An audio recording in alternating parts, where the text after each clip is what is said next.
This is the Producers Podcast. Featuring the most respected international talent in the world of audio production and voiceover. TV, radio, film, and more. In-depth interviews and industry insights. Putting you on the inside. Learn more at RyanDreen.com. The Producers Podcast. With Ryan Dreen. All right, welcome to it. Podcast time. Thank you so much for the time you take to listen, download, to feedback. Actually, that's always great, especially when the guests come back to me and say, hey, wow, that was pretty cool. I had all kinds of people reach out to me, and almost none of them told me I was evil. No, you're always very kind to everybody that's on. If you would take the time to rate or review this podcast, that would be greatly appreciated. It helps the exposure and all that, and lets me know that I'm not just completely wasting my time every month. But here we are again. Pete Gustin is the guest. Pete is a rather prolific voice talent. Most well-known at this point as the voice of the Fox News channel here in the States. But he is on the voice of many radio stations, does TV affiliate work, trailers, network promo, commercial campaigns, and more, much more.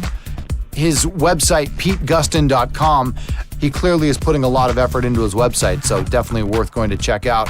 On the social medias, the Facebook, Pete Gustin, Twitter, Pete Gustin, surprisingly enough.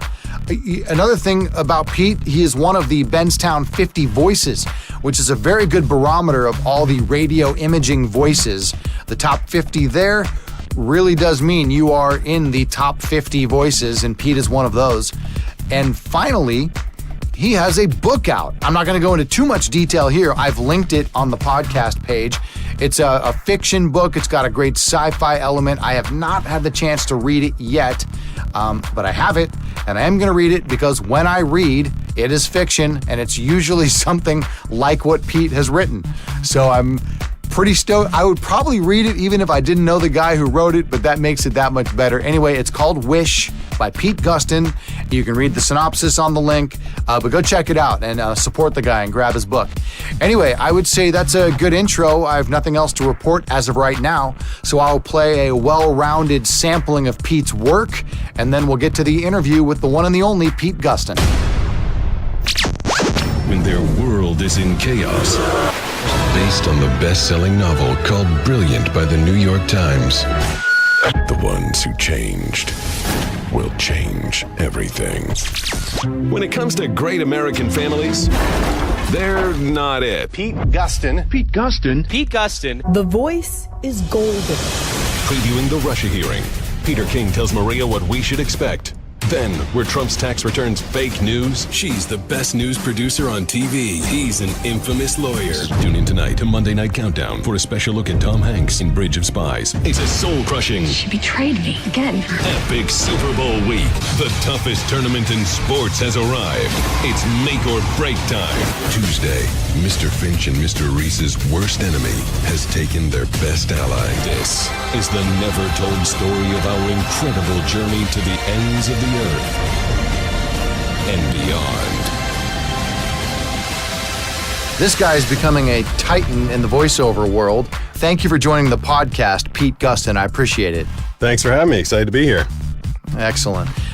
You know what? And I didn't put it into the official intro there. Surfer, also. You have a surf story for me, or do we not want to podcast that recent story? I guess we can get into it. It's anytime you get a story worth telling, you might as well repeat it to as many people that will listen as possible before your girlfriend gets tired of saying, all right, I've heard this story enough. I haven't gotten there yet, but yeah, it was good. It was just a little less than, well, it was actually a little more than 2 weeks ago. I was surfing a really calm day. There weren't any big waves, so I grabbed a big fat foam board and was just kind of riding them all the way into the shore, and I'd heard about stingrays, spoiler alert, and people say do the stingray shuffle. That's for people that don't hang out in the water a lot. That's, you kind of shuffle your feet as you're walking out to let the stingrays know, hey, I'm coming, move please. Except for me, I was just stepping off of the board. I rode a wave all the way in, almost to the beach. The water was about a foot deep.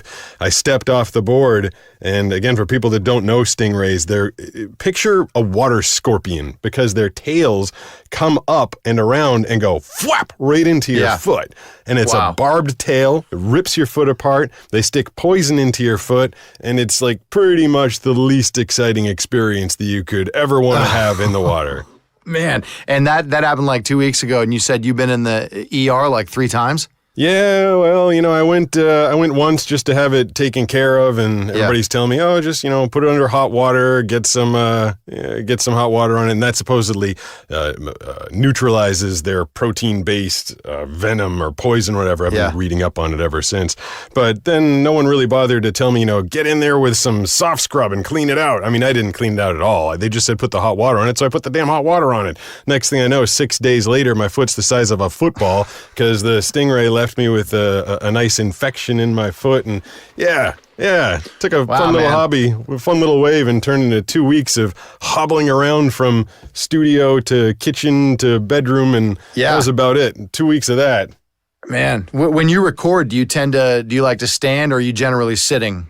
I literally it's ironic, just 3 weeks ago, I'm doing so much time in the studio these days, upwards of 10 hours a day, 12 hours a day, and I was just on my ass for so much time that I finally just totally retrofitted my entire studio. I got a stand-up setup now. I moved the microphone up. I got a high monitor, and it's all kind of fixed in place. I didn't want to let myself be lazy and go sitting again, so I set it up. It was done, and then 3 weeks after that, so for 2 weeks straight, I'm standing. I've got one foot like in the air or leaning on an ottoman that I dragged into the studio, and I'm leaning off to the side. I got my elbow on the Oralex, the sound padding, and I'm just kind of like doing the lean and staying off the foot. It's good times.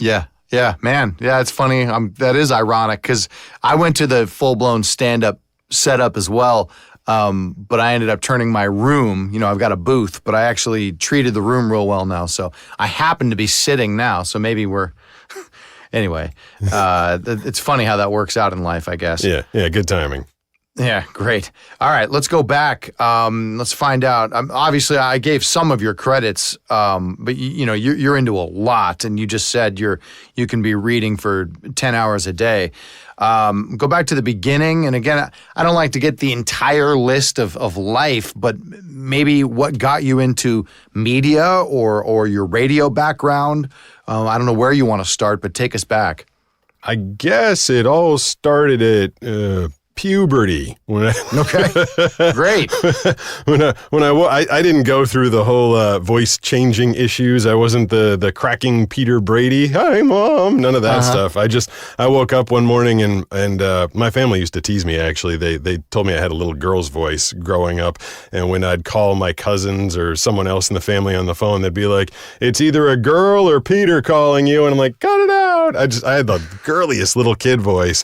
Then all of a sudden one day, and I always forget, it was either 7th or 8th grade, I think 8th grade, and I woke up one morning and I walked downstairs and I was like, "What's for breakfast?" And my mom literally dropped the spatula because she just didn't know where that voice was coming from, and I kind of I said something else to myself. I'm like, "Hey, cool."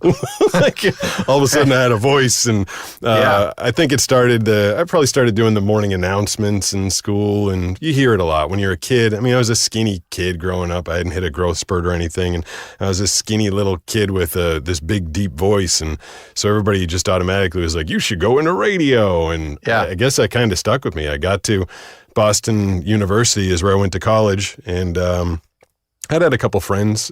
My parents had a couple friends that worked in radio, and I decided I wanted to take an internship and give it a shot. And they put me in promotions at first, and I was like, "But what about my radio voice? Have you heard me speak?" Yeah, exactly. So I was out on the streets handing out Dunkin' Donuts gift cards for about a month or so, and finally someone dragged me into a booth, and they're like, "This is where you want to be, right?" I'm like, "Yeah, this is what I want to do." I mean, it didn't take off. It takes years and years and years and years, but that got me on the path. They set me in front of a microphone, and I tried puking into it a few times and trying to make something that sounded like radio commercial demo work, but I got there eventually. And you were in radio, so I mean, you went to college, you went to BU, BC, Boston University? Yeah, Boston University. Sorry, I know I don't want to offend. I want to get it right because I understand that, little bit of a rivalry there. Yeah. Sucks one is to not the be other. you. Heard that one before. Yeah. Yeah, I got all tongue twisted because I know how these rivalries, or even if it's not a real rivalry, still, Yeah. you don't want to get it wrong. No, that's all right. BU is where I was at. Excellent. So then you went right into radio. Did you even finish college? Or you just get the bug and just go boom, radio, now let's go? I finished fast. I got my degree in 3.5 years because I knew what I wanted to do, but I also wanted to just finish up the degree, get it done. My parents were paying a bunch of money. I'd taken out loans. I was like, I've come this far, I might as well get the thing. And so I did it fast. I took some extra summer classes, doubled up 1 year, and got out of there. And I finished in December of 1999. And then I took a little break for Christmas. And I guess January 2nd, 2000, I was hired as the imaging director for WEEI and WRKO in Boston. The job was, if I hadn't hurried up, it wouldn't have been there. I kind of hurried up knowing it was going to be there. Like, I want to hurry up and get this degree and get this job. They couldn't hold it forever. Someone needed to image the station. So I literally took about 5 days off between graduating college and starting full-time in radio. But I've been working while I was going to college. I was interning for a bunch of shows. I was doing production for a couple of shows. I was a traffic reporter for WBZ, the big news talker and station. I had my own, I was DJing a rock radio show down in Cape Cod called the Pixie Saturday Night Party with Pete. I was doing everything I could in radio, trying to just get my voice on air any way I could. But as soon as I graduated, it was into the imaging director job. So I'm curious about that because that is quick to have. That is not a small station. That is, it's a pretty big outfit there. Yeah. The WEEI. So you are almost instantly the imaging director of a pretty epic station. So what was your imaging background? Did you shadow somebody? Are you self-taught? And what were you working on at the time? Software-wise or even hardware? I'd been doing production at those stations at the time. It's changed a few times. It was WEEI and WRKO on one side of the building. That was the AMs. And the other side was Mix 98.5 and then a 93.7 frequency, which flipped a bunch of times. It was Star. It was a rock station. They just kept flipping every couple of years. And actually, that was one of the reasons that made me want to go into production as opposed to on air, because I watched 93.7's frequency flip like 3 times while I was in college. And the one person that didn't get fired every time was the production director. Her name was Patty Fox. It was a very talented voice woman and production person. And they'd fire the whole staff, all the on-air people, and they'd get rid of the program director and the APD and the music person.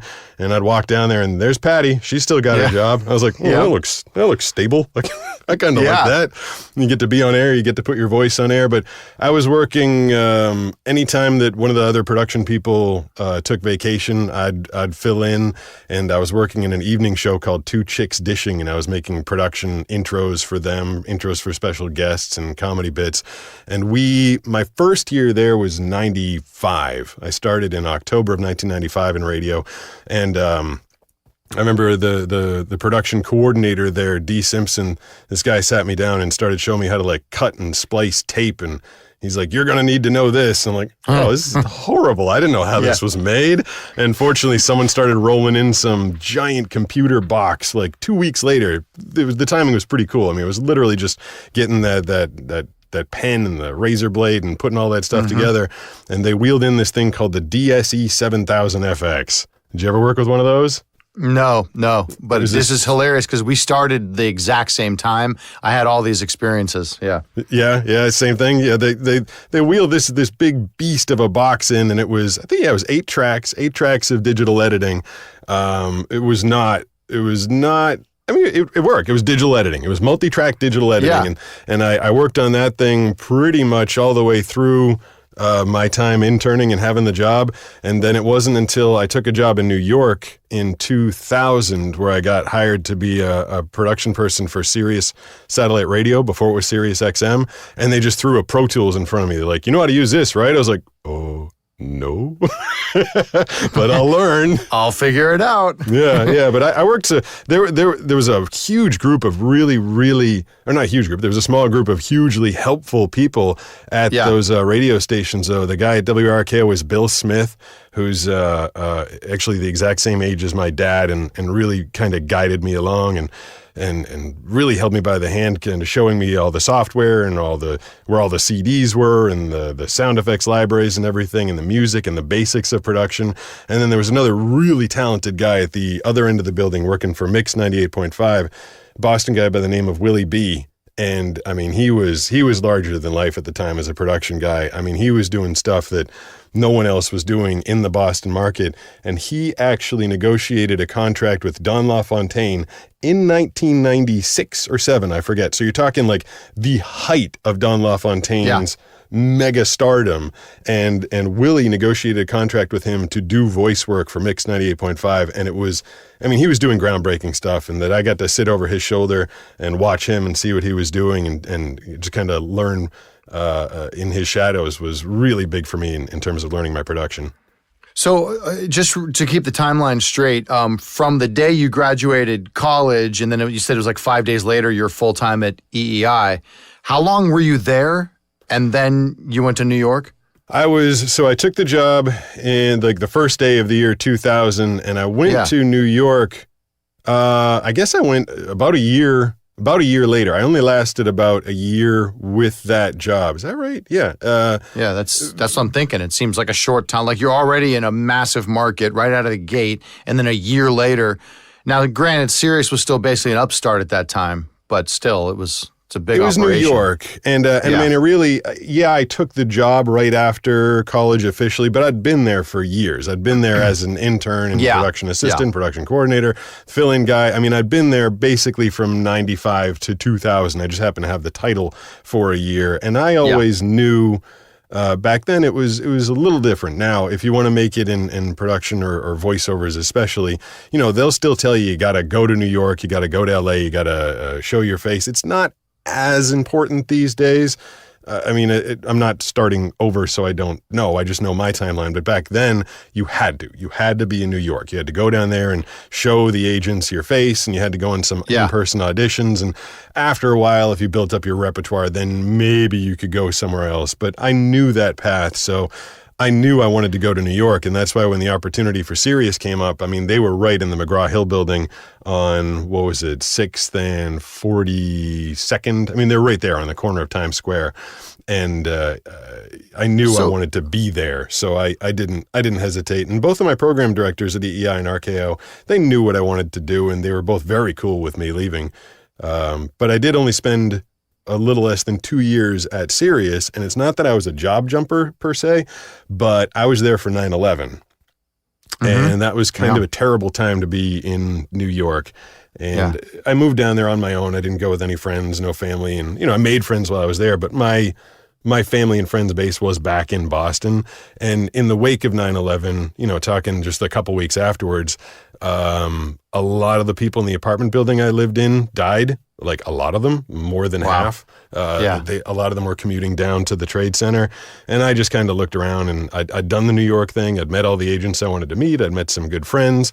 Sirius at the time was kind of teetering. I wasn't sure if they were going to take off or not take off. And it seemed like a good time for me to get back into radio. So I made a call up to EEI, asked if they were interested in having me back. And I had been freelancing.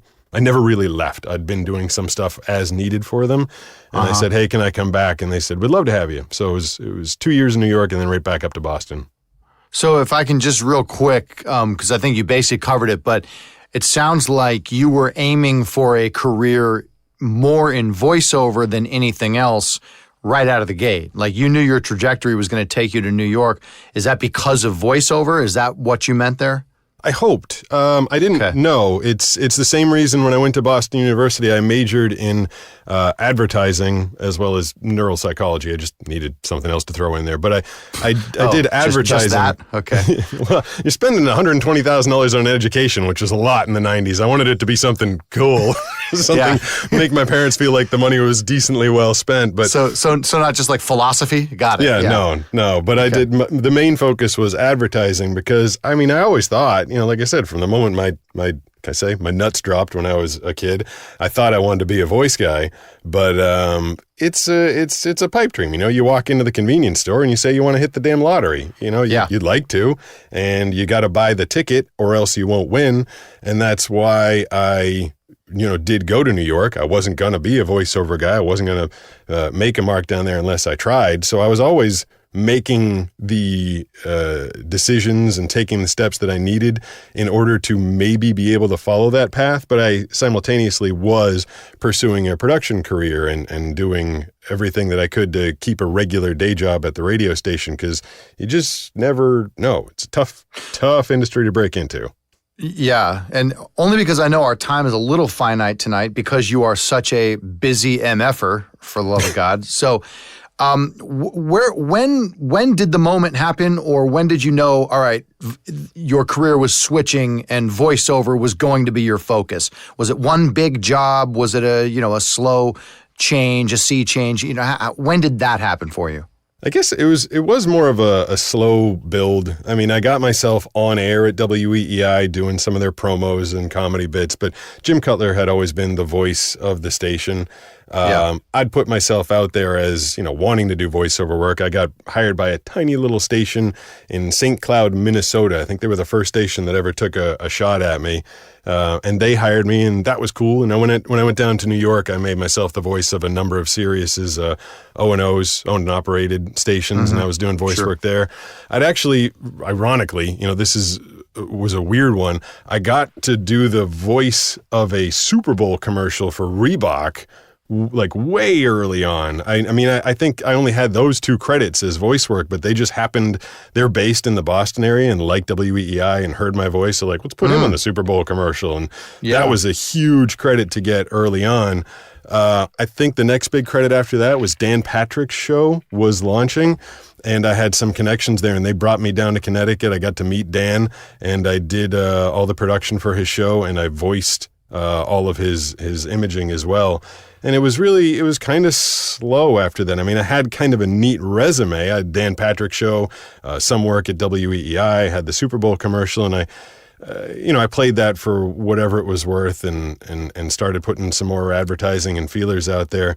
But it was always, one station here, one station there. I think maybe if there was a critical point, it was probably, and I wish I could tell you the year, I don't remember, but I got hired to be the voice of WRIF in Detroit. And that was my first big major station that I was the exclusive, top major market. I believe they're heritage call letters, or at least pretty well known. And they made the switch to me. And after that, if not to everybody else, at least to myself, I was like, hey, this feels real. I feel like a real voiceover guy now. I got a real station that is relying on me to do this. And still, I kept going into work every day doing the production thing, figuring that was going to be my job for the next 30, 40 years. But at least I had a toehold into, or, there was light at the end of the tunnel. I was like, maybe I can do this. That's if I can get one big station to say yes, maybe there's more that'll say yes. So I guess, and you can maybe captain this little boat conversation part of the boat here, but how long were you at EEI, or was there a moment then that had a big light bulb, okay, I'm going to do this full time? Was there a gradual change there, or again, was it a moment? I was at EEI, so I was at EEI forever. Even when I went to New York, I was still working there. I started interning at 95, and I honestly didn't leave, full-time leave EEI until 2013. So you're talking 18 years. I did 2 of those years in New York, and the last 4 years there, I was working from home. The station was always a mega beast. I mean, #1 sports station in the country, killed in the market. They started losing ground a little bit to another station called the Sports Hub that came into town as an FM. EEI was an AM. Started getting their butts kicked a little bit, and it started giving me an inkling to, we might not be the #1 station forever. This might not be a forever job. I'm always looking into the future, I don't know why. You talk about the people that grew up in the Depression and they're like cheap and they hold on to their money and stuff. Like I feel like I got somehow depression mentality in me, even though I was born way after the fact. But I'm always like, uh-oh mentality. And like the moment the station started to slip and they were changing a host here and there, and then they changed the program director, and then they brought in another GM, it scared me. And I started sinking more money into advertising. I put up an ad on All Access, and then I started doing direct emails, and I literally started spending time every day. I made it part of my work day. I'd spend 2 hours a day every day, either before work or after work, kicking around on the internet, finding program directors, getting their emails, making custom demos off the bat. I would spend 10 to 15 hours a week making custom demos and sending them off, because I just started to get a little worried that I thought the job that was going to be forever wasn't forever. And I figured if I could diversify, because that's the thing, production, you can only do so much. It takes a lot of, what is it, like 1 minute of voicing is 20 minutes of production or more. And I started realizing, I've wanted to do voiceovers. This is where I'd like to go. And it seems like it has a diversified portfolio if you can get enough people to hire you. And that seemed a little safer to me at the time. It's funny that to say I went into voiceovers because it seemed safer, but I think that was my mentality. So in 2013, when you did go fully on your own, I actually don't know your history as it regards to this. Like, were you laid off, or did you walk in one day and say, okay, it's time, I resign, I'm going full-time voiceover? I was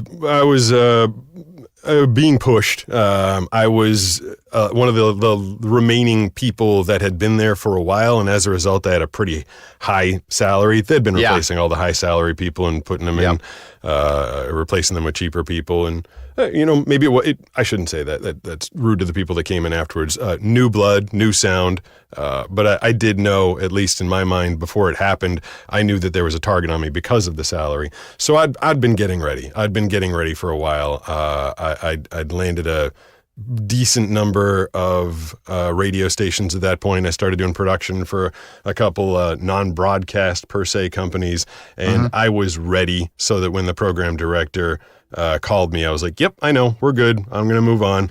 And we severed the ties, and then it was, instead of spending 2 hours a day making custom demos and marketing, my job became 2 hours a day of doing voiceovers and 8 or 9 hours a day of marketing myself. It was full time. Wake up, get into the booth at 6 o'clock in the morning, start cutting demos, reaching out to program directors.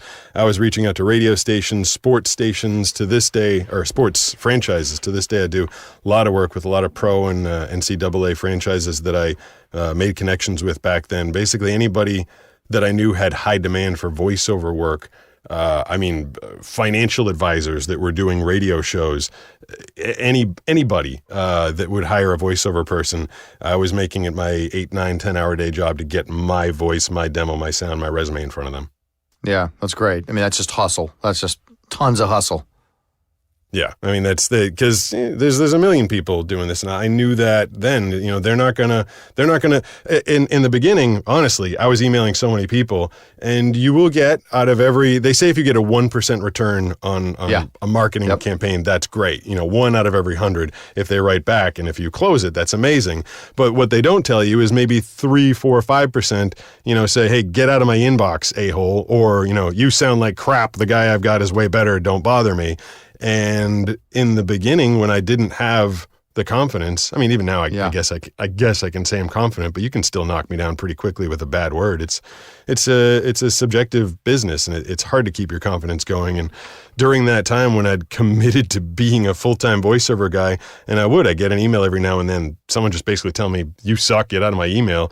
I mean, those were hard days. Those were like, oh no, I've made a huge mistake. I need to, instead of building this voiceover business, I need to go find another radio station that needs a full-time production guy. I mean, there were days when it was really hard, and you could go 2, 3, 4, 5 weeks without anybody contacting you at all, or 2, 3, 4, 5 weeks when all you get is negative feedback. And those were tough times. It was not easy going. Not to stay on the negative side, because we're going to get to a lot more positive, but since you've brought it up, and I had this question I had this question written down, and it's something that everybody has to deal with. I remember when I had to deal with it, but do you remember when you had like your first big lost client? Because I know that's a big moment that people have to overcome as well. I do remember Or maybe not first, but a big one. You know, it's something that people have to deal with when you're on your own, especially. The first big lost client, I was actually doing it wasn't a voiceover job, but I was hosting a radio show for Sirius, and they let me continue doing it while I was up in Boston. Yeah. And it was a daily show. Every day I was doing it. They were paying me some pretty good money. And Howard Stern came in, and his buddy wanted to do a show on the station that I was on. And they called me up and they're like, "Hey, Howard's guy wants your shift. It's gone." I was like, "Oh, what do you mean?" And it was just gone. And I do remember the first time I got replaced in a radio station. It was as a voice. It wasn't a big station, and it didn't need to be. It was in Milwaukee, and I remember they called me up, and program director just kind of very matter-of-factly, we had mostly an email relationship, and he just kind of called me up, courteous enough to pick up the phone and said that they were going a different direction. And he said it wasn't personal or anything like that, but that was another, again, when it's the first time that happens. Yep. There was a lot of times when my confidence was shaken. I mean, even now, this is my full-time job. I got over 100 regular clients, and I'm still, anytime something isn't quite right, or if I lose a client for any reason, I'm always like, "Oh no, I suck." You know, it's easy to, I don't know, maybe I'm a little more paranoid than most people. But how do you deal with it though? Because clearly you've dealt with it. I mean, everybody goes through that. I've talked to the biggest names in this business. They've all lost major clients, and you get over it and you move on. But, you know, do you have any way that you can kind of get your brain right again? You know, get your confidence back, throw that negative stuff away? The hardest thing, I think, trying to keep your confidence up is really starting to realize that they're not judging you as a person. I mean, I really did in the beginning. I remember telling my girlfriend and my mom at the time, I'm like, I'm putting myself out there. It's my voice, and they're rejecting me. It's like a personal rejection. And in a sense, yes, that's true. I mean, you really do have to put a lot of yourself into your voiceovers. I mean, not a lot. You have to put all of yourself into your voiceovers. But it's not a personal rejection. Just because they need to switch from you or change from you, or you didn't work for something, or someone else even worked better. If, you know, this guy fit better. It didn't mean that guy's a better guy. Didn't mean that I'd rather have a beer with him. Doesn't mean that you suck, your feet smell, and, you know, you're not conversational, or you're stupid. Doesn't mean anything like that. Just means that your voice didn't fit. And I actually didn't start getting that until I started making friends in management. All of my friends growing up in this career were the production people, they're voiceover people, and we're all very sensitive, creative people. And it was my college roommate that I lived with for a while. We lost track of each other. And then when I got back in touch with him, he was running Bloomberg. He was in charge of Bloomberg, and he had a totally different perspective on it. And he was one of the first people that really kind of made me understand how not personal this business is. And once you start getting it through your head that you're either right for something or you're not right for something, and that's really all they care about, it's a little easier to take. I mean, it sucks because, you know, you're getting hit in the wallet, but you can take a hit in the wallet and hopefully move on. At least I can, a little easier than I can take a hit in the confidence, which felt like more of a gut punch. I just had to rewire myself to understand that it wasn't personal. Yeah, I think that's very key advice, actually. A great way to answer that question. Let's flip it then the other way. Now, you already mentioned booking the station in Detroit, but when you're out on your own, any other major gigs that also, you know, re-emphasized that you did make the right decision, that your career choice was correct, being on your own was correct? Any other stories like that? I mean, my career was really built on, like we were discussing a while ago, the hustle of the little state. It was building a base of a large number of radio stations and clients and people that relied on me, really almost on purpose in the beginning, because like I said, I left the radio station for fear of having one person come in and go, "We don't like your sound anymore," and then you're out of work. For me, having, 30, 40, 50 little radio stations that were all paying me a little bit felt safer than having one big one. And that's what I was focused on in the beginning. Those are easier targets as well. You fish the easier fish. You don't go big whale hunting your first time out. So I really built the base very slowly. I guess early on in the career, I did get a call from Sports USA, who had rights, still has rights for the NFL and NCAA football. And that was another one of my big name clients, as opposed to calling up my mom being like, I got, nobody in the middle of nowhere. Yeah. And she's like, good for you, honey. I finally got something. And I was like, it's the NFL. She's like, ooh, that sounds big. I was always bragging to my mom. She's the only one who wants to hear me brag, basically. But it was a lot of little radio stations, and the bigger ones didn't come until about 3 years after I left the radio station. I mean, 3 years, when you think about the span of a life or the span of a whole career, it doesn't sound like a lot, but 3 years of getting little stations, you start to wonder, am I major market quality? Am I going to get a big gig? And, even if you're not, there's a lot of people out there that have 30, 40, 50 little radio stations all paying them a couple $100 a month, and that's an okay living. That's fine. That's great. You get anybody to pay you to talk. It's pretty awesome. Yep. But I'd started to get into that mindset of, am I going to be a middle to small market guy? And I didn't know the answer, and I don't think that answer was written at that point, which allowed me to keep striving. Just for the same reason that I went to New York in the first place, just because I wouldn't know until I did. That's when I started reaching out to the bigger radio stations and trying to get those big fish that maybe in the beginning I was like, I'm not going to reach out to New York or LA or Chicago or any of those, big markets. They wouldn't want me, but I needed to shed that fear and start going after them. And it was actually, I think the biggest single thing I got might not have been a radio station, but it was a movie trailer, which is an even smaller pool to be fishing in, as you know. Oh, yeah. I ended up being, and it was at a moment when I was really in that kind of crisis, like, am I just going to be a smaller market guy? Again, totally fine. I would have been fine with that, but I just wanted to know where I stood. Yeah.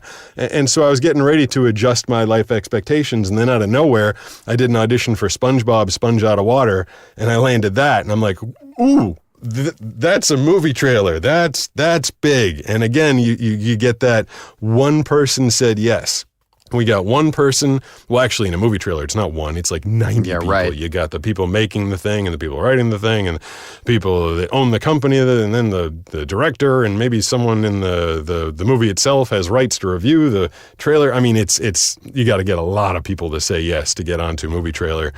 And I did, and it gave me all the confidence in the world to go back and start going after some of those bigger radio stations and trying to contact TV affiliate stations and stuff like that. And it was just such a slow build of both my career and my confidence that I never really thought about it until you asked, and when no one asked me that, and I never really thought about it, but I do hear stories, some of those other big movie trailer voiceover guys, and I feel like a lot of them have stories where, boom, and then I was the voice of this huge movie campaign. Right. I mean, I did get SpongeBob, but then it was another 2 years until I got another one. For me, it's really been sticking with it, practicing. I mean, I've spent, in those first 2 to 3 years where I was on my own, I probably spent just as much money on coaches and advertising as I did as I made that year. I mean, I made enough to buy my food and pay my mortgage, but everything else got reinvested into the career. I mean, coaching, especially coming from radio, and I hate to say this because a lot of radio listeners you have, but like, you got to get out of radio mindset if you're going to be expanding beyond radio. It's a very different voicing style to do television promos or trailers or narration or a commercial that's not on the radio. I mean, very different. And it was pretty hard for me to make that transition. We've talked about that on the show often. There's the radio stench that if you want to be doing professional voiceover, you need to get rid of it. Yeah, that's come up a lot. And so speaking of, maybe the less than announcer stuff, or at least the non-radio imaging work, I'm getting the impression that we are talking really only about somewhere between 3 and 6 years ago that you even attempted to get work like that. And I'm also getting the impression that it's really been in the last 3 years, since 2016, that you have blown up in other areas of voiceover. Yeah, I always, my first manager was Phil Sutphin with ACM, and I remember him talking to me, said, people focus. There's people that do radio, then there's people that do promo trailer, and then there's people that do narration. He's like, you need to find a focus. I'm like, do I? Yeah, but you didn't want to do that, right? Yeah, I wasn't sure. Exactly. I wasn't sure why that was a thing. I wanted to be well-rounded, and, maybe it hurt me in the beginning. Maybe that's why my burn was kind of slow in the beginning, because I was just kind of throwing myself at everything. But I did take the time, lots and lots of different coaches for different things. I had people coaching me on trailer, people coaching me on promo. I had Maurice Tobias. I worked with Art Butler. I worked with David Lyerly. I ended up on Paul Wintner's roster, and he'd take the time every once in a while to work with me, and then ended up on Jason Helsner's roster, who was literally taking me by the hand and coaching me in movie trailers. I ended up with Solid Talent, and Mike Soliday and Michaela working there would coach me. I think a lot of people, and that's another thing I guess is a good point, a lot of people went into this. A lot of people believed in me and felt like I could get there and were willing to take the time, and I was willing to take the coaching so that I could work. I mean, I've done lots of national ad campaigns. Then I've got a ton of radio stations, obviously. I've been doing network TV promos, and I got the job, the big job. I mean, this one seemed too obvious. I mean, the big job is when I became the voice of Fox News. Right, and that would be where I wanted to go next. Yeah, okay. That's leading up to that. Everything I had done up to that point when they were throwing auditions at me, I'm telling you, if they had given me the opportunity to audition for that even 6 months earlier, let alone a year, 2, 3, 4 years, I would have blown it. I would have blown it badly because I wasn't ready for it. Every little thing that they do, 70% of all the promos you see on Fox News are similar. But there's heartfelt stories, there's impactful stories, there's dangerous stories. And that's what they wanted to see. They wanted to see, can you do that standard voice that we need 70% of the time? Yes, cool, that's great. But when we need to change gears, can you do it? Yeah. And they threw me lots of curveballs in the audition. Even, I remember one in particular, there was one script that we need you to read this 6 different ways. One script that totally didn't read like a drama. It was like an upbeat, like Fox and Friends, this morning we're going to be talking about how to make cupcakes, or, something like that. They read that like it's a drama or like it's a terrorist attack. I'm like, okay. And, not rocket science, but what it is in order to perform that. And again, this wasn't sit in my studio and do it at my leisure and send them back the perfect take once I got it. This is, I'm on the phone with the executive producers and they need to hear if I can do it right now. And that's why it took years and years of practice of being in front of the microphone and studying in all those different genres and all those different ways and mediums that allowed me to get through that audition and eventually get that job. I mean, that one was the shot in the arm. It's going to be hard to knock my confidence after I get that job and allow me to kind of move forward with the rest of my career feeling good about myself. So it was a big, huge hurdle to jump over. It was the toughest audition. It was a number of them. I mean, it was like 6, 7, 8 auditions. Let me go in depth on that, because I think there are people that want to know more about the details of a process like that. First of all, how long have you been I know they don't just use you, right? There are, admittedly, I don't watch a lot of Fox News. I'll just leave it there. But, how dare you?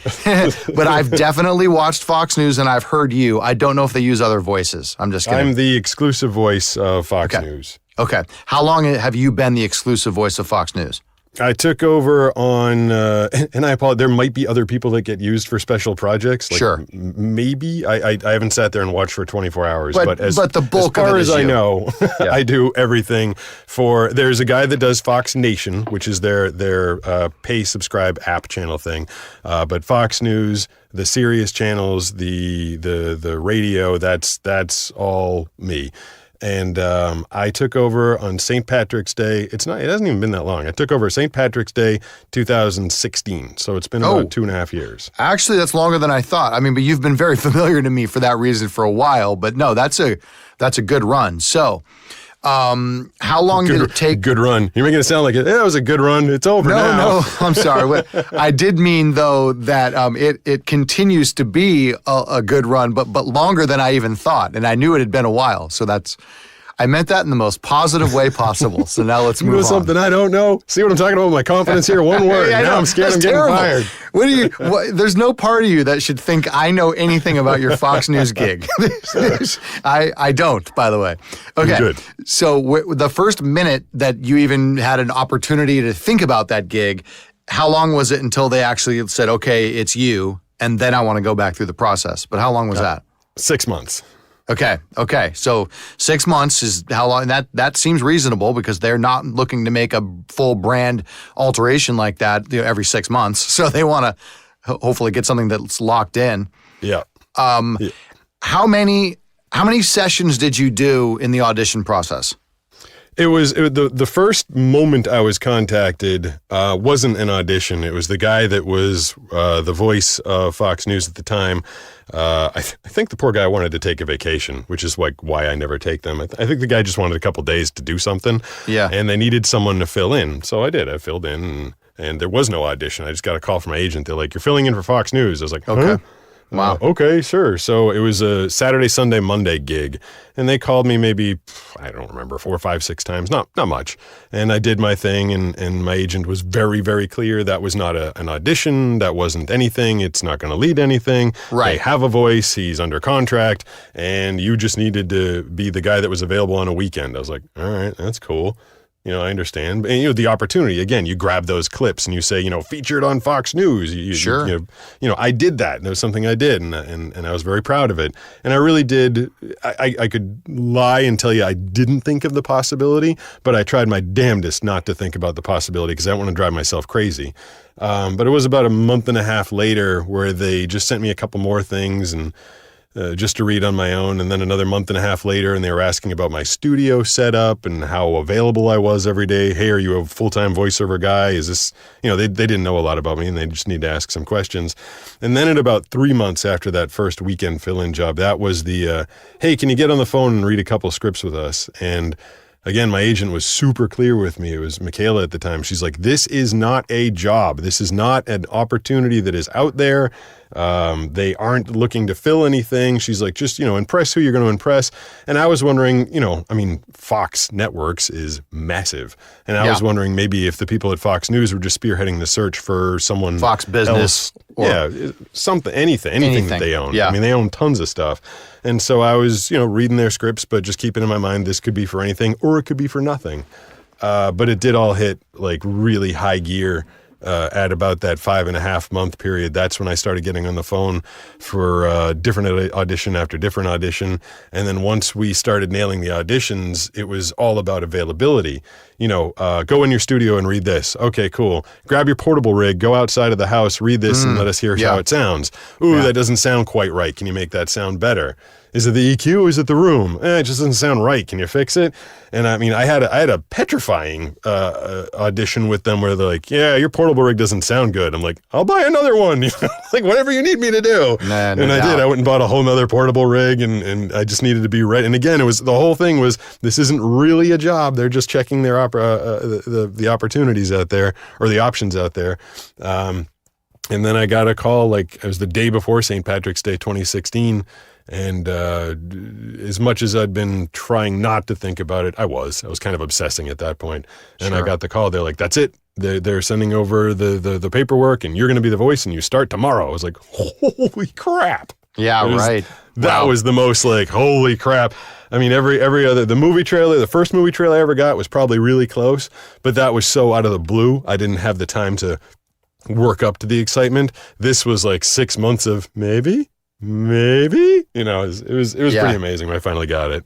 It's hard not to let yourself get excited, but also you're a professional and you understand that they could very well just need you to read some stuff and go away, and you'll never, So when the job starts, then, and again, there's a lot of people listening that are very well versed in the way this works, but for those that aren't, you're effectively on call for them, but you're also working all of your many, many other clients, but lots of hours of every day, right? Yeah, because also in the beginning, as I said, I wasn't looking at just opportunities in radio or just broadcast, but I was looking all over the world. And so I voice stuff for production houses and radio stations in England. I work in the south of France. I work in different parts of Africa, pretty much South America. Anybody that speaks a little bit of English, I work everywhere. Sri Lanka, I've got a station there. The Seychelles, I work there. I mean, New Zealand, Australia, everywhere. And there's, different time zones. And a lot of people don't necessarily care what time zone their voice guy is in. So I get stuff at weird times, 2, 3 in the morning. Hey, we just added this sponsor and the live broadcast is about to go on right now. Can you get into the studio? I'm like, yes, I can go into the studio at 3 in the morning. How do they get you at 3 in the morning? I mean, I'm assuming you're not up 24 hours a day. I'm assuming you sleep at some point each day. I have 3 Apple Watches. One I wear throughout the day is set to normal volume, normal vibrate, and when I get a script, when I'm wearing this one, I'm basically up and within running distance of my studio. I also have one that I wear when I'm surfing, because surfing is not an excuse to say no for reading copy. It's just not. Fox isn't going to call and be like, something major just happened in the world. You don't happen to be surfing and are too busy right now. Like, that's not a thing. They're like, something major happened, get to the studio. Yeah. So I have another Apple Watch. That one I put into a waterproof case. I know they're waterproof, but there's reasons I won't go into. And I keep the volume super, super high so that if something happens while I'm out in the water, I get notified. And then I have another Apple Watch that I wear set to super low volume. It's only on 2% and vibrate. And that one I wear when I go to bed so that I'll feel it vibrate and I get to check the notification and I don't have to wake my girlfriend up. So yes, I am on call 24 hours a day. Wow, it's amazing. So some people listening are thinking that's insane and nobody should work like that. What do you say to them? You mean my girlfriend? Oh, does she listen to my podcast? I wasn't sure. I wasn't going to bring that up. Could have been awkward. But no, yeah. It's just the way the business is, because if I'm not available at 3 o'clock in the morning, somebody else will be. You'll never catch me saying, well, they'll wait for me. They're not going to wait for me. I'm never going to get an ego. I barely think I'm good enough to do what I do. And that's why being available is my big trump card. Being there is half the damn job once you get to a certain point, I think. Do you have a constant, and I'm actually asking this more real than facetiously, but do you have a constant fear that you could basically lose any gig at any given moment? Yeah, and it's not unfounded. Yeah, I mean, it could. Any little station could flip formats, decide that I've gotten stale. A big station could get a new CEO. Fox News could undergo some big anybody at any time. And like I said earlier, once I learned, it was a double-edged sword. Once I learned not to take it personally, I didn't take it so hard. But I also realized that it could happen at any time. Because no matter how much someone likes me, how much of a great relationship I think I have with a program director or executive producer or casting director, no matter how great our relationship is, eventually it will end because something's going to change. And it literally can happen at any minute. Yeah, it's crazy. Man, I'm loving this chat, and I've got more. But I think now is a good time to bring something up. Anyone that knows you might even be wondering, is this idiot that's interviewing you unaware of this element? And the answer is no. The answer is I am very aware, but I didn't want to make it front and center, obviously, because your career is great and you're a great talent first, second, and third. But there's something about you. How about I just ask it like this? So, how blind are you? Well, it's not really awesome at this point. I used to be able to see my face in a mirror, and that's when I was like in my late 20s. And so when I look these days, I just imagine that. I haven't aged a day since my late 20s. That's great. Hey, you are suspended at 27. I mean, come on. Yeah, every once in a while, it has been a little over a decade since the late 20s, and every once in a while I'll get in real close to the mirror and I'll go, "Who's that guy?" It's a little shocking, but yeah, So obviously I asked that because you are visually impaired, but I asked it like a dick because I'm a dick. But how blind are you? I guess I've got, really, I don't read copy like other people. Yes. I have an audio prompter system that I've developed. So when someone writes something on a screen and sends it to me, I'm not reading it. I am putting it into a computer program, throwing an earbud in my left ear, and then listening to the copy being spit back to me via computer voice. And that's how I deliver the copy.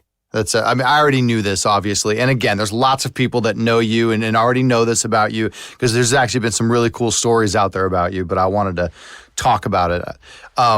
So just to give us a baseline, though, like, you can't legally drive. Oh, no. Well, no, I can't legally drive. Not legally drive. I get behind the wheel and be the safest guy in town, as everybody else you'd have to look out for. Exactly. You're fine. You don't know. Yeah. Okay. Yeah. So I don't have to go through all of your entire life about being visually impaired like this, but it's always. I just think you're just brave. Especially I see you out there like at the beach, just go. I don't know. I think you're brave. Is that dumb? I don't know. It happens slowly. I would even say my eyesight now is horrible. I could walk into a tiny room and my girlfriend could be at the other side and I wouldn't know it was her. If you're walking through a room, though, can you at least sense when like an object you're about to hit your face on it? Do you have at least that much vision? Most of the time, I have blind spots that are like fully blind spots that are now like floating and moving. And if you'd asked me 3 years ago, I'd be like, yeah, I can walk. I'm talking literally just 3 years ago. I could walk down the sidewalk, no problem. Yeah. But these days, it's getting pretty rough. Things will kind of just appear out of nowhere. I was like, whoa, where'd that come from? Wow.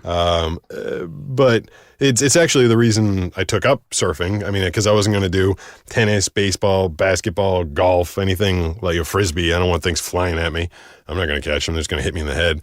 But I thought surfing would be perfect for me because it's the ocean. The ocean's pretty huge. It's pretty vast. So, it is. Yeah. I look out and I see two things. I see light and I see dark. And the light is the sky and the dark is the waves. Yeah. And when the dark comes up a little bit, like that's probably a wave or, a shark coming at me, but hopefully a wave.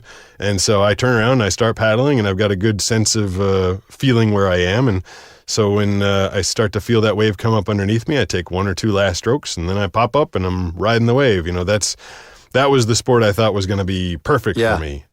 Has it been? I feel like it has. Yeah. So how good are you compared to just, your average Joe, I've only been at it for 3 years, but I went at it with vigor, like I do with everything that I want to accomplish. It appears that way. Yeah, I can tell that about you. Yeah, I didn't want to just go out there and be okay. I guess I've never been comfortable with that. So I went out and made damn sure to practice every weekend, weekdays as I could. And I'm in Southern California and there's kids here that have been surfing since they were 3. So am I as good as them? No, like these kids will run circles around me.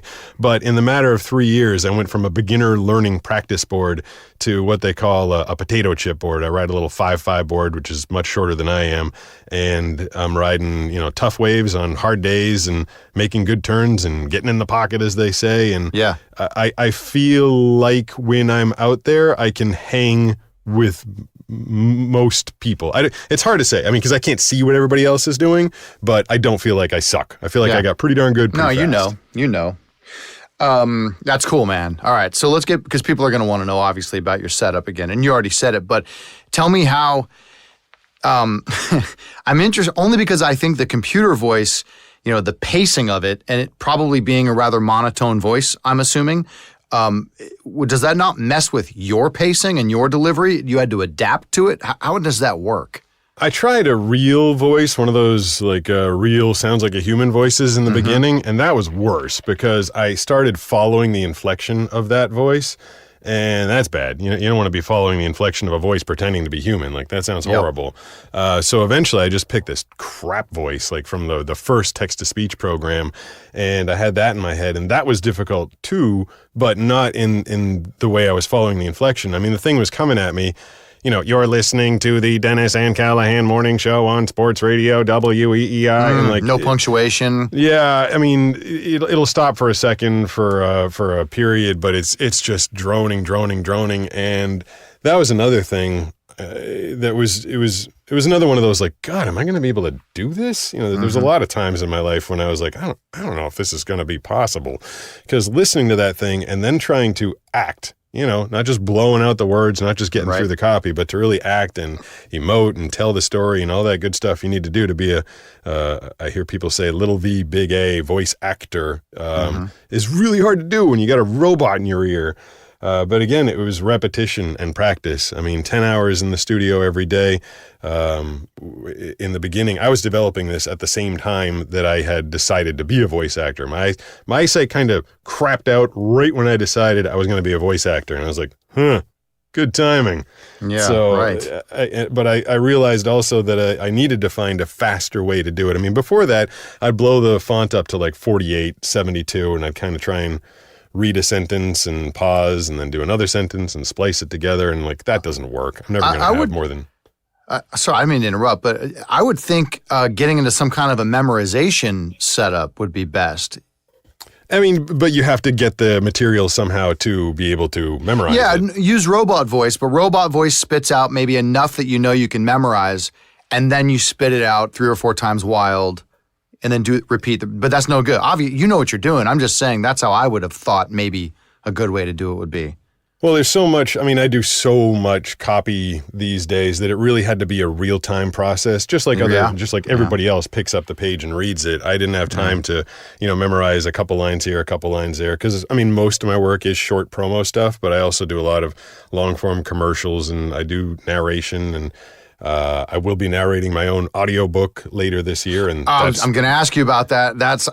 Okay, got it. That would be hard to memorize from piece to piece. So over the years, I mean, I'd put the 9 hours a day into marketing and cutting whatever I had to cut, but then I'd stay in the booth.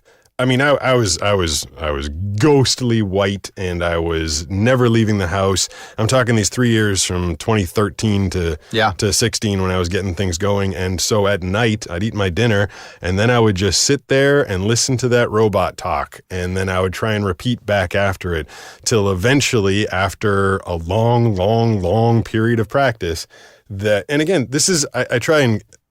A lot of times when you're doing an interview and you're talking about yourself, I start feeling like, me, look at me. Like, but this isn't me. This is, I like to point out, and I like trying to explain that this is just the human brain. You have to have, there's one thing that has to be me.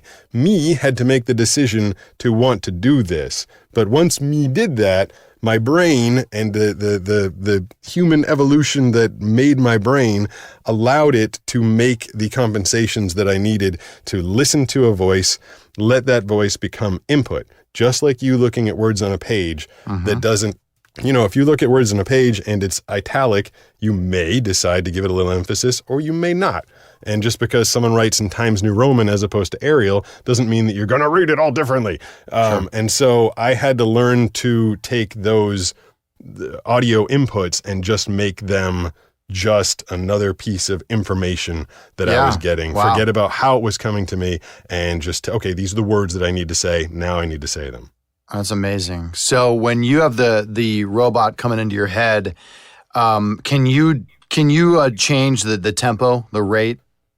I'm standing at the rig right now. I have a gaming mouse, Logitech 600 gaming mouse with a bajillion buttons on it. Sure. And I've programmed them all to change speeds or to shuttle back or forward a couple words or back. Wow. Because there is a drawback to it. I mean, there's a million drawbacks trying to learn to do it this way. One is it's really hard. But that's the pacing is the hardest one because that's what I'm thinking. Sometimes you need to stop and give something a little big. So the robot's reading 4 or 5 seconds ahead of me. It's 4 or 5 seconds ahead, and I realize, okay, this sentence is about to be big, and so I'll stop and give it big emphasis. And now the damn thing's 6, 7 seconds ahead of me. So that's why I keep a mouse in my right hand for the quick pause. I give it a pause as I'm reading that line, and then as I'm catching up to it, I fire it up again. And if I need to speed up, then I can jump the thing forward a little bit or speed up the pace. It all works in tandem. It's basically just the right hand mouse is all for pacing purposes. For sure. And I'm assuming you just said it, but I mean, some copy you're going to want to have a slower pace, so you're going to want to take the tempo down on robot. Other copy you need to read it rapidly. You need robot to go faster.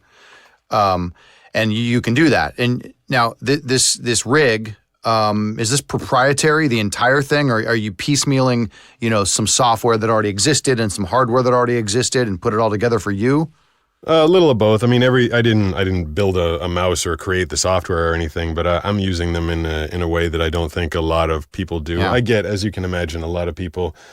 I used to do a lot of speaking engagements, and I'd speak to blind people, legally blind people, and also wounded warriors with disabilities.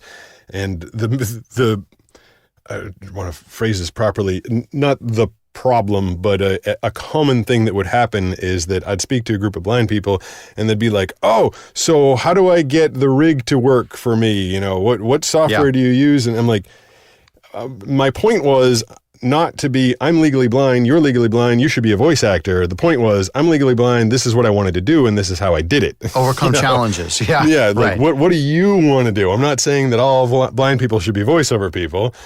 One, I don't want the competition, and two, it might not be good for you. But, since I didn't have anybody else that I was looking at the time, what I'm saying is a lot of these people look at me and they're like, oh, I want to build that exact system, and I could tell them what they needed to do. But for me, I tried a handful of different softwares and different hardware configurations and different mice and different voices and different speeds. And it took me a while to find what worked for me. I mean, this is definitely not an off-the-rack solution, but it is a combination of a number of off-the-rack things I put together. What do you record into? Are you using a standard DAW like Audition or something? Yeah, now I was talking about how I went to New York and they threw Pro Tools in front of me. I mean, I did learn it, and so I do have a Pro Tools system. And I don't like having people watch me work. I'm still self-conscious and embarrassed about it. That's understandable.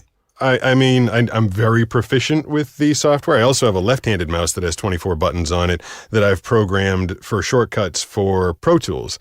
So if you were to watch me on Pro Tools and not mind the fact that my nose is buried in the screen so I can see the waveforms, but I've macroed everything from cut, copy, paste, slip, shuffle, zoom in, zoom out, shuttle, shift. I have a button for left so I can shoot back to the beginning of a file that I've highlighted.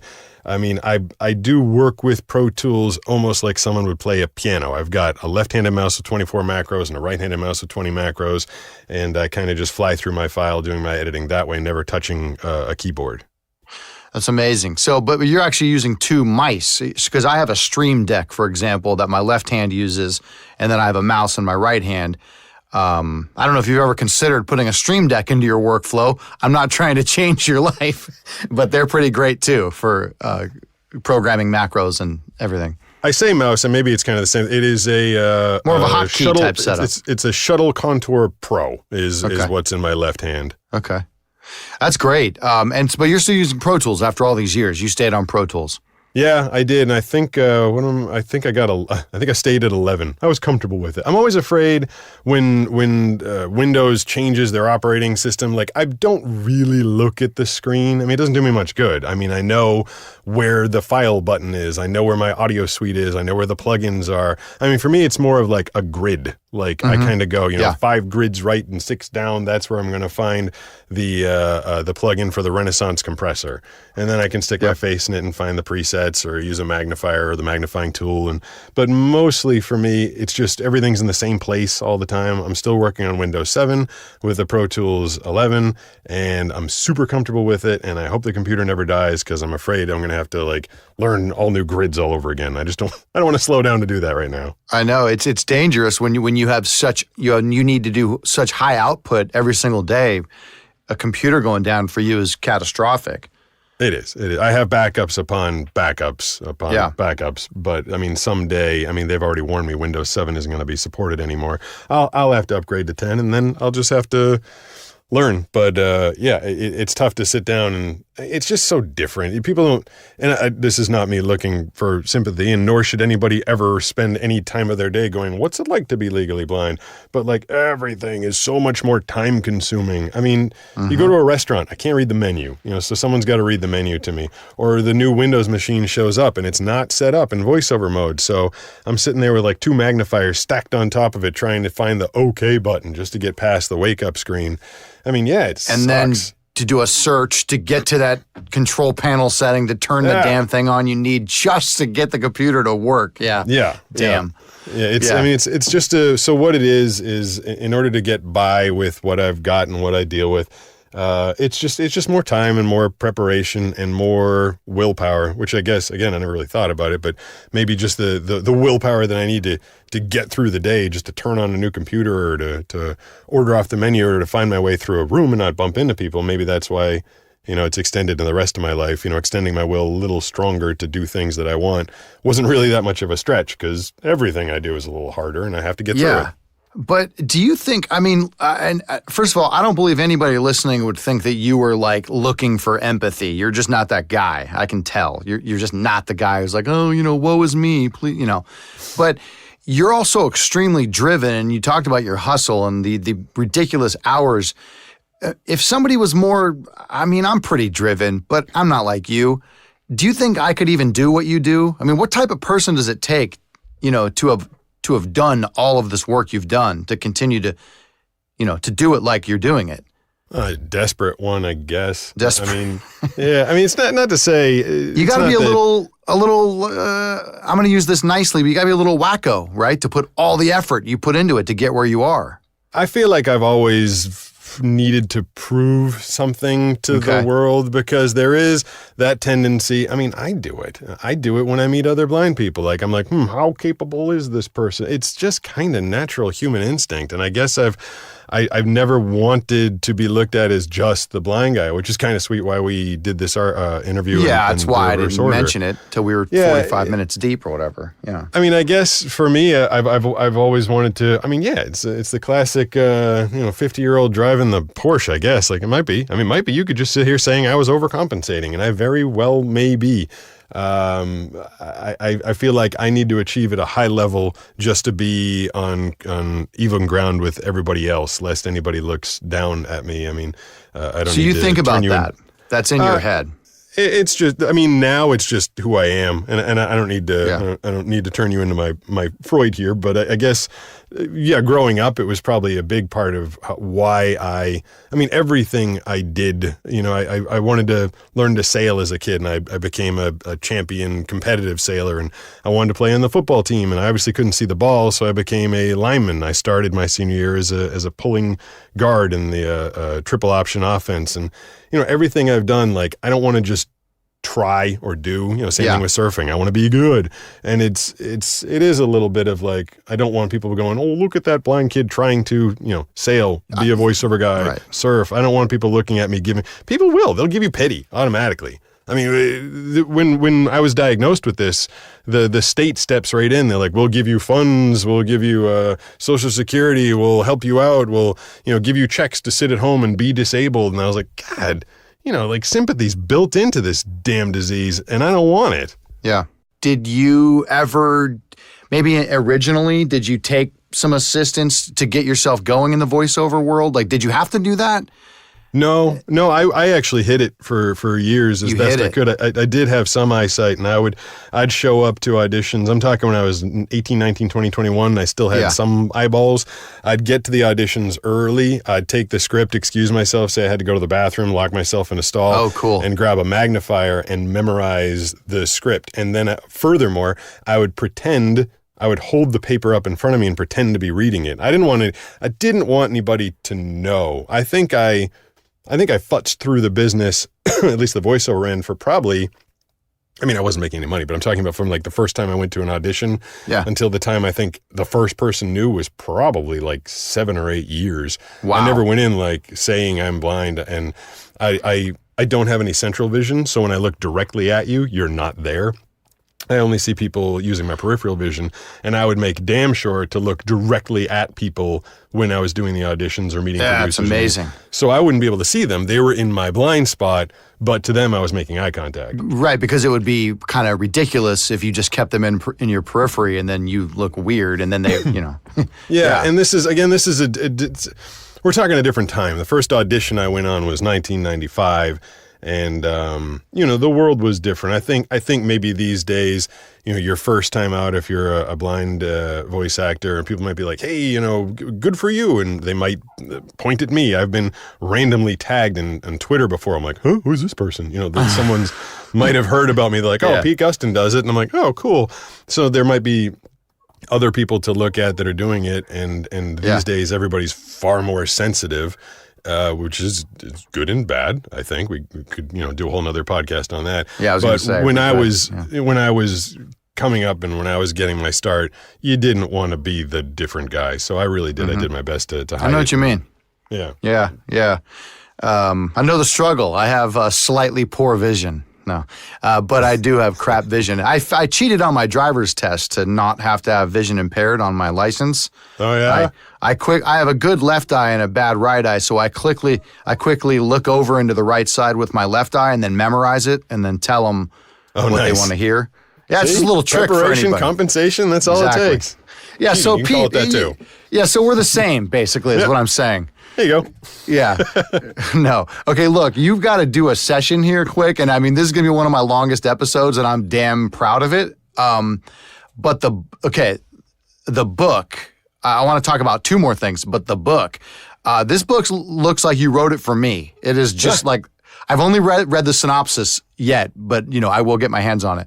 But anyway, tell me about this. Is this your first fiction novel? I wrote a fiction novel over a decade ago. Always enjoyed writing, but as anybody who's made it this far in the podcast will know, I've been very busy for the past decade. And so I did it once. I proved to myself that I could string together 86,000 words. It had a couple twists and a couple turns. And I read it again a few years later, and I realized it wasn't awesome, but it was practice. Just like that first time I sat down in front of the microphone and learned how to not puke into it. It took practice. And I have since become a very, very avid listener to audiobooks. Whenever I take the dog for a walk, when I'm working out, when I'm folding laundry, I'm always listening to audiobooks. And I fell in love with the genre of fantasy sci-fi. And so it sounds funny that I'm in the studio for 12 hours a day, but I wasn't busy enough. This is why it sounds funny, because I'm in here for 12 hours a day or 10 hours a day, I shouldn't exaggerate. It's usually about 10.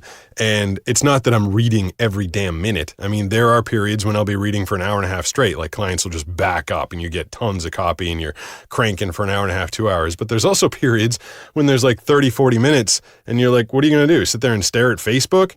And I decided in those 30 to 40 minute periods, I want to be productive. And I've been enjoying the books that I was listening to. And I said, you know what? I got a couple ideas. I'm gonna write one. And I actually, this first book, it's out now, called Wish.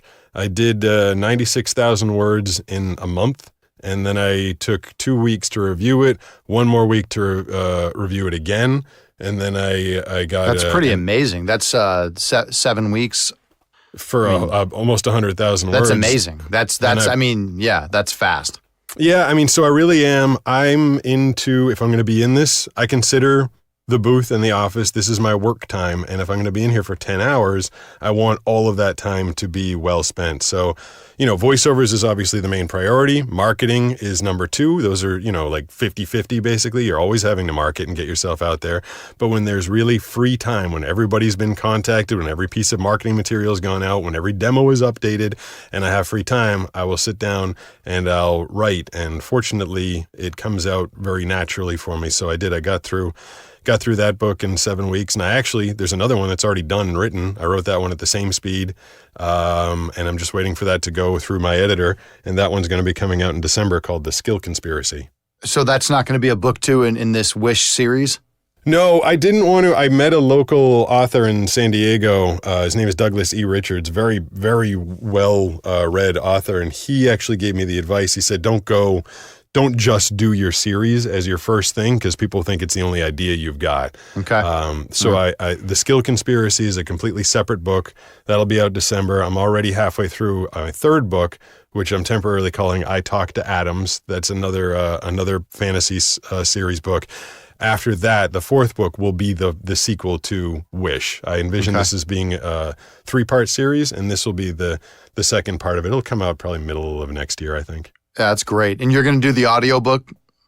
The first book, I didn't think it through. I just had a really good idea. I love the idea of the world of Wish. Just super quickly is everybody's wish, deepest, darkest. Not like, let me sit around and think what would be awesome. It's literally your deepest, darkest, what you really wish for was granted all at once. And the world is full of people that their wish was executed to be evil and get things for themselves. And there were some people that were good, and it was a really fun concept in my head.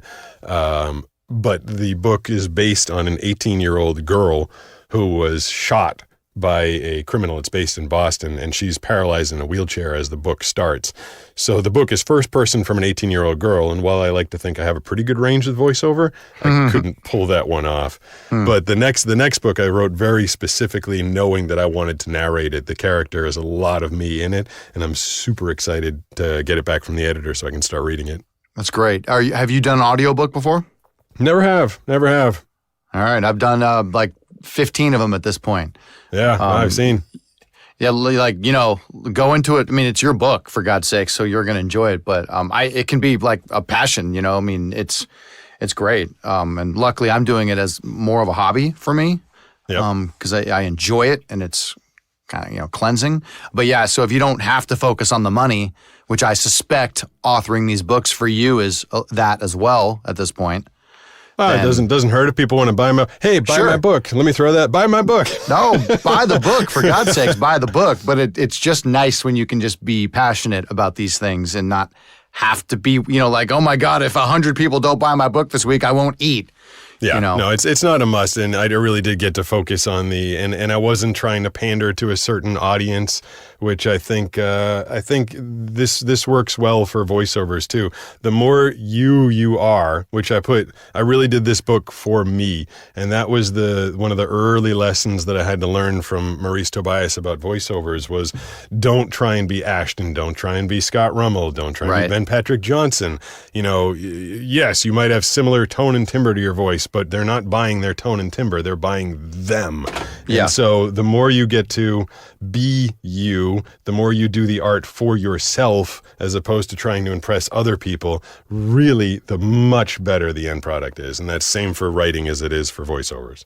Let me ask you two quick things really quickly, because I know you have to go. Sure. People do want to know about tech. I'm pretty sure you're speaking on your normal mic chain as we speak. What is your mic chain? My mic chain is a Sennheiser 416T shotgun mic. I believe that's what they call it.